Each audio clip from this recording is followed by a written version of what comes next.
Even without doing any activity, you can still manifest what you want if you organize these 4 dimensions in one direction and keep it unwavering in that direction for a certain period of time. Now he believes Shiva will do it for him and it will happen.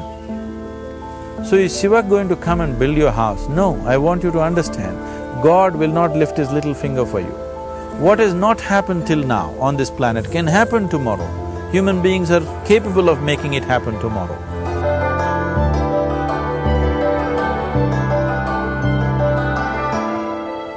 Everything we as human beings have created on this planet was essentially first created in our minds. All that you see, which is human work on this planet, first found expression in the mind, then it got manifested in the outside world.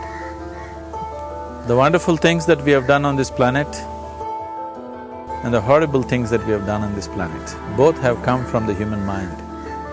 So if we are concerned as to what we create in this world, it's extremely important that first of all we learn to create the right things in our mind, how we keep our minds. If we do not have the power to keep our minds the way we want it, what we create in the world is also going to be very accidental and haphazard. So learning to create our minds the way we want is the basis of creating the world the way we want. There is a wonderful story in the yogic lore. On a certain day, a man took a walk. He went for a long walk. Accidentally, unawares, he walked into paradise. Fortunate, isn't he? He just took a walk and he landed up in paradise. After this long walk, he felt little tired. So he thought, oh, I'm tired, I wish I could rest somewhere. He looked around, there was a nice tree, underneath which there was very cushiony grass. So it was inviting. He went and put his head down there and slept. After a few hours, he woke up, well rested, and he thought, oh, I'm well rested, but I'm feeling hungry, I wish I had something to eat. And he thought about all the nice things that he ever wanted to eat in his life. And instantly, all those things appeared in front of him. You need to understand, there the service is like that. Hungry people don't ask questions. Food came and he ate. Stomach became full. Then he thought, oh, my stomach is full, I wish I had something to drink. All the nice things that he ever wanted to drink, he thought about it and all of them just appeared in front of him. Drinking people also don't ask questions, so he drank. Now with a little bit of alcohol in him, you know Charles Darwin told you, all of you are monkeys, your tail fell away. Not me, Charles Darwin told you that you were all monkeys and your tail fell away and then you became human. Yes, definitely the tail fell away. But the monkey, in yoga, we always refer to an unestablished mind as markata, which means a monkey. Why we are referring to the mind as a monkey is, what are the qualities of a monkey? One thing about a monkey is, it's unnecessary movement. And another thing about the monkey is, if I say you're monkeying somebody, what does it mean? Imitation. Monkey and imitation have become synonymous. So these two essential qualities of a monkey are very much the qualities of an unestablished mind. Unnecessary movement, you don't have to learn it from the monkey, you can teach it to the monkey. And imitation is full-time job of the mind. So when these two qualities are on, a mind is referred to as a monkey. So this monkey became active within him. He just looked around, thought, what the hell is happening here? I asked for food, food came. I asked for drink, drink came. There must be ghosts around here. and ghosts came. Oh, the ghosts have come, they're going to surround me and torture me, he thought. Immediately the ghosts surrounded him and started torturing him. Then he started screaming in pain and said, oh, they're going to kill me, and he died. Just now he said he's a fortunate being. The problem is he was sitting under a kalpa vriksha or a wishing tree. He asked for food, food came, he asked for drink, drink came, he asked for ghost, ghost came, he asked for torture, torture came, he asked for death, death happened. Now don't go looking for these kalpa vrikshas in the forest. You can barely find a tree these days. A well-established mind, a mind which is in a state of samyukti, is referred to as a kalpa vriksha. If you organize your mind to a certain level of organization, it in turn organizes the whole system. Your body, your emotion, your energies, everything gets organized in that direction. Once all these four dimensions of you, your physical body, your mind, your emotion and the fundamental life energies are organized in one direction, once you are like this, anything that you wish happens without even lifting a little finger actually. It would help to assist it with activity, but even without doing any activity, you can still manifest what you want if you organize these four dimensions in one direction and keep it unwavering in that direction for a certain period of time. Right now the problem with your mind is, every moment it is changing its direction. It is like you want to travel somewhere and every 2 steps if you keep changing your direction, the question of you reaching the destination is very remote unless it happens by chance. So, organizing our minds and in turn organizing the whole system and these 4 basic dimensions of who you are right now in one direction, if you do this, you are a kalpavruksha yourself. Anything that you wish will happen. But right now, if you look at your lives, everything that you have wished for till now, if it happens, you have finished. Everything and everybody that you have desired for, if all of that lands up in your house today, could you live with that? Once we're empowered like this, it's very important that our physical action, emotional action, mental action and energy actions are controlled and properly directed.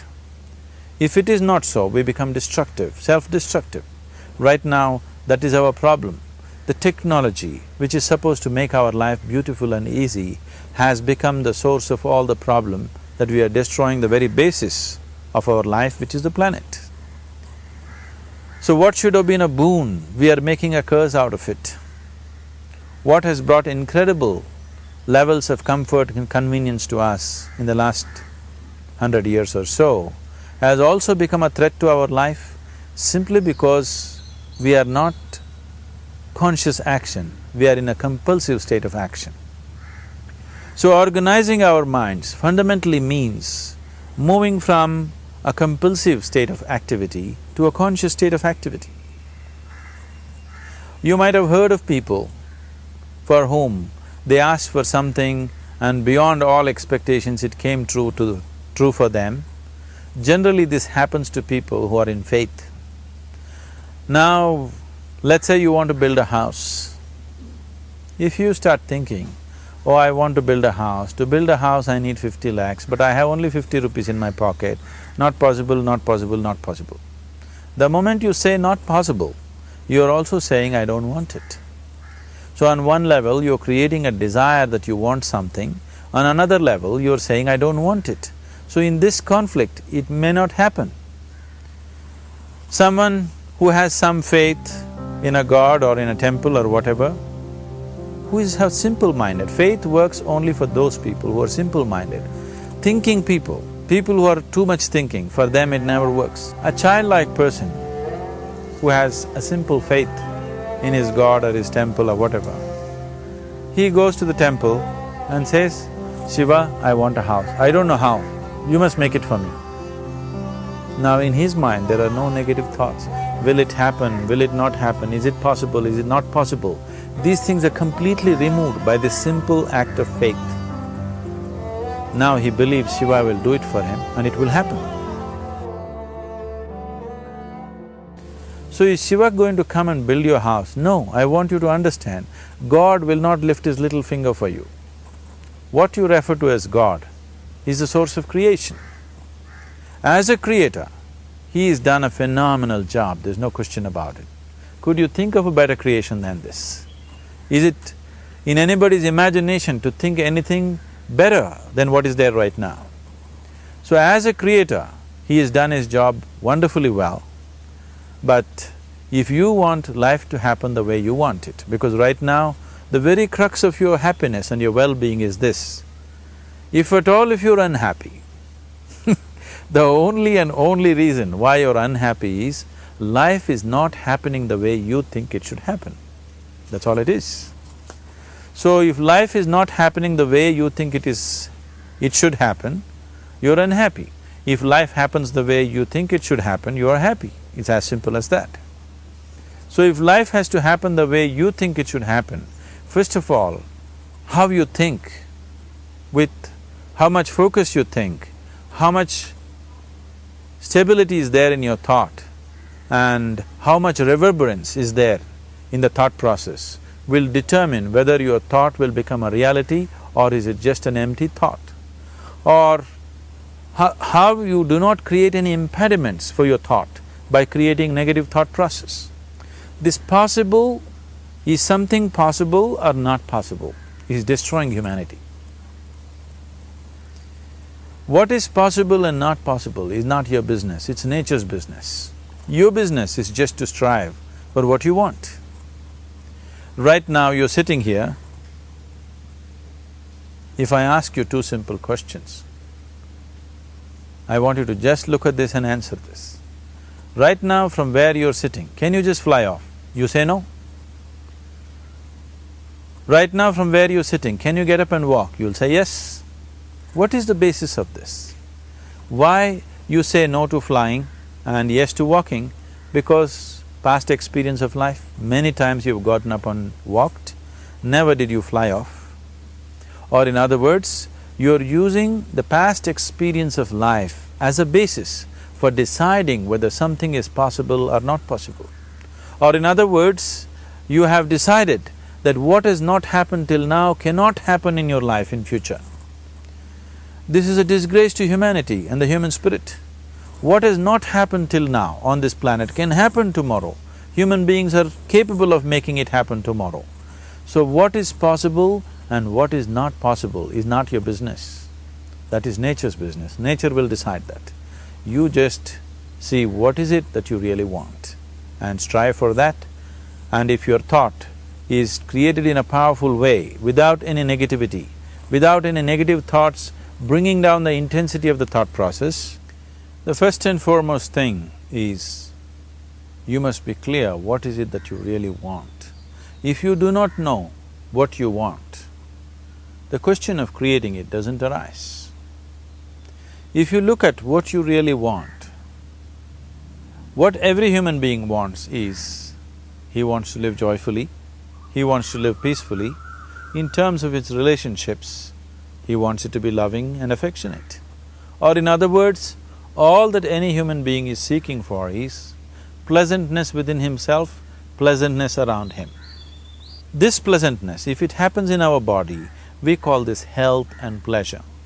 If it happens in our mind, we call this peace and joy. If it happens in our emotion, we call this love and compassion. If it happens in our energy, we call this blissfulness and ecstasy. This is all that a human being is looking for.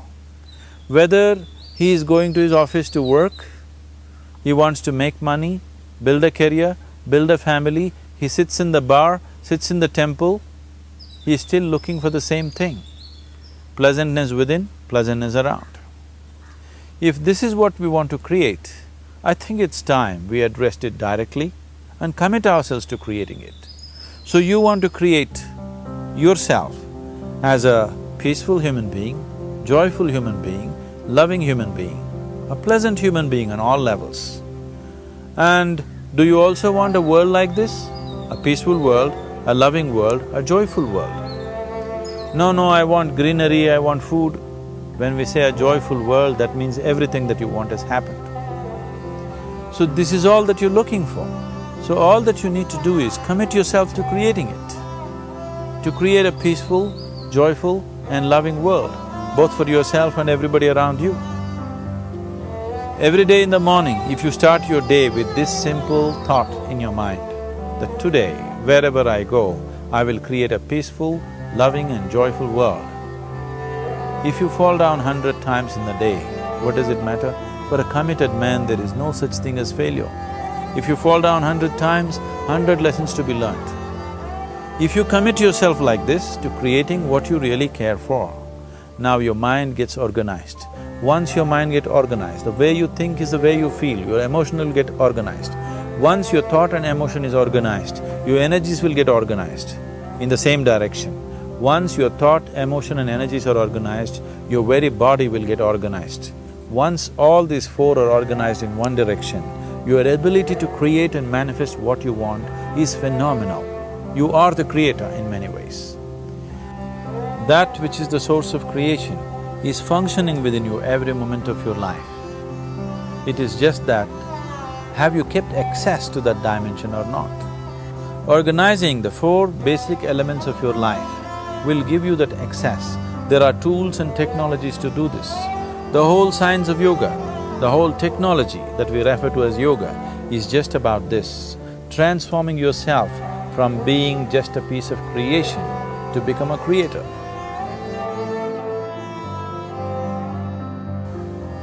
It is my wish and my blessing that every human being in this world should have this access to the source of creation within himself so that he can function here as a creator, not just as a piece of creation.